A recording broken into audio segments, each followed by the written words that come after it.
This is Tom and Paula Graves from Light of Christ Radio with a story from the Gospel of Mark.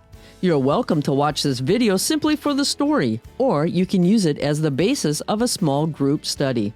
Instructions for the small group study can be found below this video in the Show More section. Today, we continue our series on the Gospel of Mark with the story of Jesus' authority from Mark 11 and 12. Well, Paula, as we set the context of our story today, the day after Jesus made his triumphal entry into Jerusalem, he cleared the temple. Right. Jesus stopped the buying and selling that happened in the outer court of the temple. Now, God had designed the temple to be a house of prayer and not a marketplace to make profit for the priests. He'd also cursed a fig tree without fruit. It died from the root. So what does that mean? Well, I think this was a prophetic act by Jesus to show that the religious system of Israel may have looked green and leafed out on the outside, but on closer inspection, there was no fruit, and God would deal with them for that. And the day after the temple cleansing, the leadership unites to demand by what authority Jesus had interrupted the temple markets. And this brings us to a story from the Word of God. Again, they entered Jerusalem. As Jesus was walking through the temple area, the leading priests, the teachers of the religious law, and the elders came up to him. They demanded, "By what authority are you doing all these things? Who gave you the right to do them?" "I'll tell you by what authority I do these things if you answer one question," Jesus replied. "Did John's authority to baptize come from heaven, or was it merely human? Answer me." Well, they talked it over among themselves.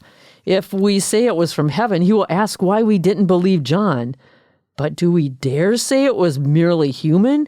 For they were afraid of what the people would do because everyone believed that John was a prophet. So they finally replied, "We don't know." And Jesus responded, "Then I won't tell you by what authority I do these things." Then Jesus began teaching them with stories.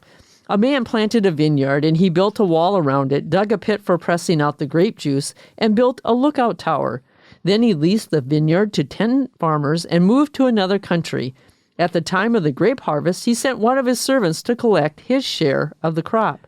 But the farmers grabbed the servant, beat him up, and sent him back empty-handed. The owner then sent another servant, but they insulted him and beat him over the head. The next servant he sent was killed. Others he sent were either beaten or killed, until there was only one left, his son, whom he loved dearly. The owner finally sent him, thinking, surely they'll respect my son. But the tenant farmers said to one another, 'Here comes the heir to the estate. Let's kill him and get the estate for ourselves.' So they grabbed him and murdered him and threw his body out of the vineyard." "What do you suppose the owner of the vineyard will do?" Jesus asked. "I tell you, he will come and kill those farmers and lease the vineyard to others. Didn't you ever read this in the scriptures? The stone the builders rejected has now become the cornerstone. This is the Lord's doing, and it is wonderful to see." The religious leaders wanted to arrest Jesus because they realized he was telling the story against them. They were the wicked farmers. But they were afraid of the crowd, so they left him and went away. And this is a story from the Word of God. If you're using this video for a small group application, after you have watched this video, try retelling the story from what you heard. Then read the text. Discussion questions are below in the Show More section. May this story help you on your journey of life. Be blessed.